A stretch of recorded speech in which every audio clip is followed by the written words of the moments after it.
year was 1972, and the world was oblivious to the secret that lay buried beneath the dense, suffocating jungles of Gabon. In the heart of Africa, where the air hung heavy with the scent of decay and the whispers of ancient spirits, a discovery was made, a discovery that would unravel the very fabric of human understanding. It began with a whisper, a faint tremor in the earth, as if the ground itself remembered something the rest of the world had long forgotten. Deep within the Oklo region, where the trees twisted skyward like skeletal fingers clawing at the heavens, scientists uncovered an anomaly that defied explanation.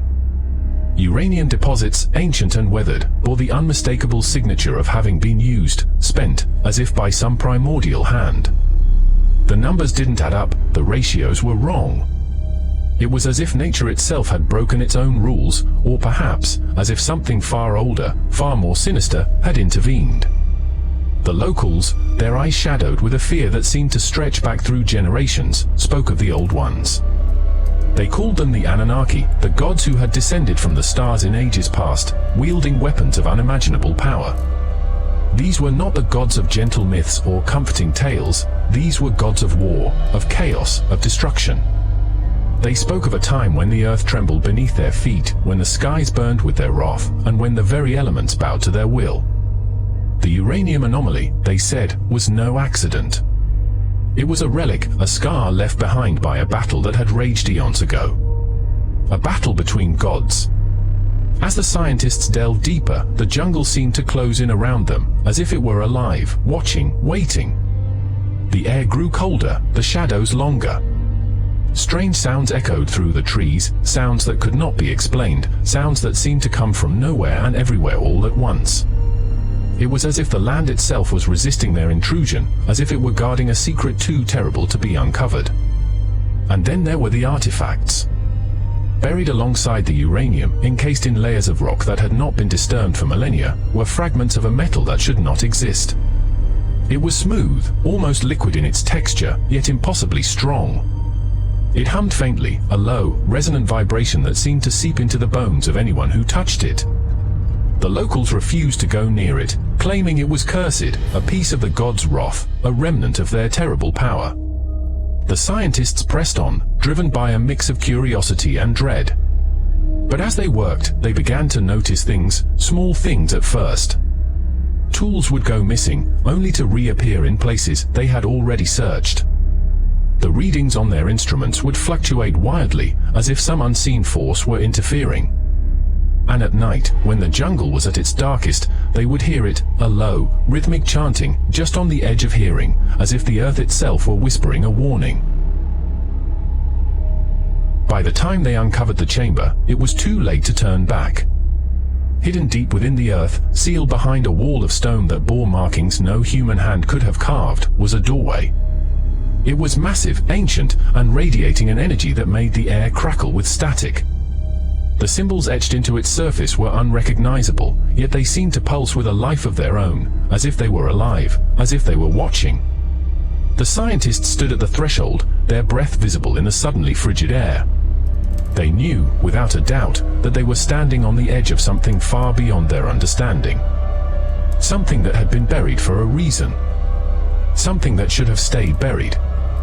And as the first beam of light pierced the darkness within, they realized too late that they were not the discoverers. They were the discovered.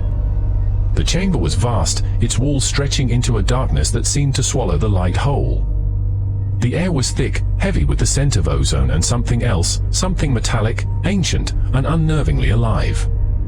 The scientists stepped inside, their footsteps echoing unnaturally, as if the chamber itself were mocking their intrusion. The walls were lined with the same strange metal they had found earlier, its surface etched with symbols that seemed to shift and writhe under the beam of their flashlights. It was as if the chamber were alive, breathing, watching. At the center of the room stood a structure, a massive, circular platform that glowed faintly with an otherworldly light. It was covered in more of the pulsating symbols, arranged in patterns that seemed to defy geometry, as if they were designed by a mind that operated on a plane far beyond human comprehension. The platform hummed with a low, resonant frequency that made the scientists' teeth ache and their skin crawl. It was clear that this was no mere artifact, this was a machine, a device of unimaginable power. As they approached, the air grew colder and the hum grew louder, more insistent. One of the scientists, a geologist named Dr. Lauron, reached out to touch the platform. The moment his fingers made contact, the room erupted in a blinding flash of light. The hum became a deafening roar, and the symbols on the walls flared to life, glowing with an intensity that seared the eyes. And then, the visions began. Images flooded their minds, visions of a time long before humanity, when the earth was young and the skies were ruled by beings of immense power. They saw the Anunnaki, towering figures clad in armor that shimmered like liquid starlight, wielding weapons that could split mountains and boil oceans. They saw wars, vast and terrible, fought across the surface of the earth and in the heavens above. They saw cities of impossible scale, built and destroyed in the blink of an eye. And they saw the machine, the very machine they now stood before, being used to harness the power of the atom, not for creation, but for annihilation. The visions ended as suddenly as they had begun, leaving the scientists gasping for breath, their minds reeling. But the chamber was not done with them. The platform began to shift, its surface rippling like water, and from its center rose a figure. It was humanoid, but only barely. Its form was tall and slender, its skin a shimmering, iridescent silver that seemed to absorb the light. Its eyes were large, black, and depthless, like voids that stretched into infinity. It moved with a grace that was both beautiful and terrifying, as if it were not bound by the laws of physics. The scientists froze, their instincts screaming at them to run, but their bodies refused to obey. The figure regarded them with an expression that was impossible to read, its gaze piercing through them as if it could see into their very souls. And then it spoke. Its voice was not a sound, but a vibration that resonated in their minds, a language that was both alien and familiar, as if it were the language of the universe itself. "You should not have come here," it said, its words echoing in their skulls. "This place is not for you. It is a tomb, a prison, a warning. The power you seek is not yours to wield. It is a remnant of a war that nearly destroyed this world, a war fought by those who thought themselves gods."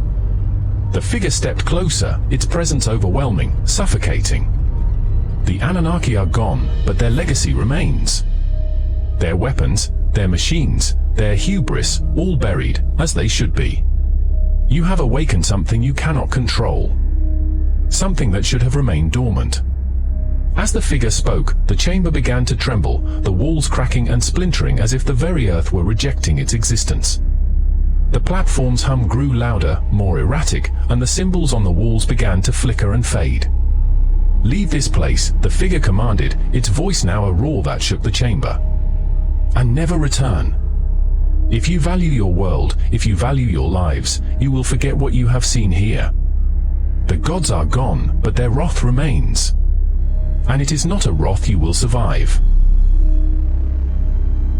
With that, the figure dissolved into a cloud of shimmering particles, which were absorbed back into the platform.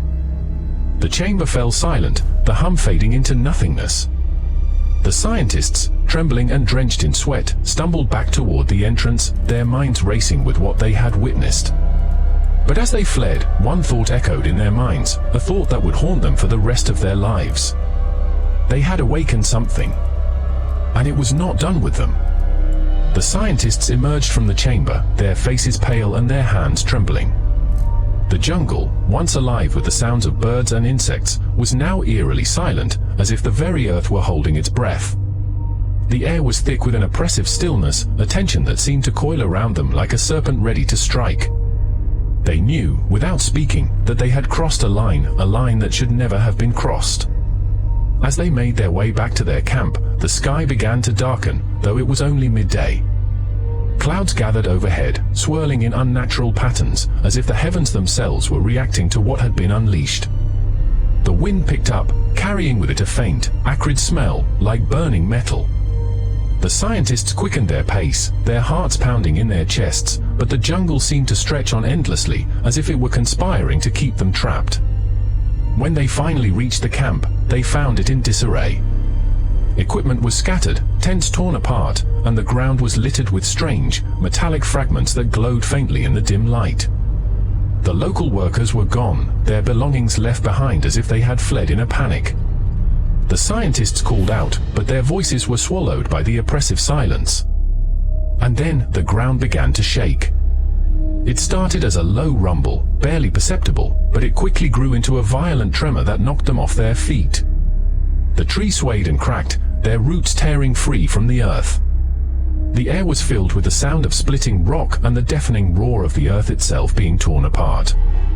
From the direction of the chamber, a blinding light erupted, shooting into the sky like a beacon. It was a column of pure energy, crackling with power, illuminating the jungle in an eerie, otherworldly glow.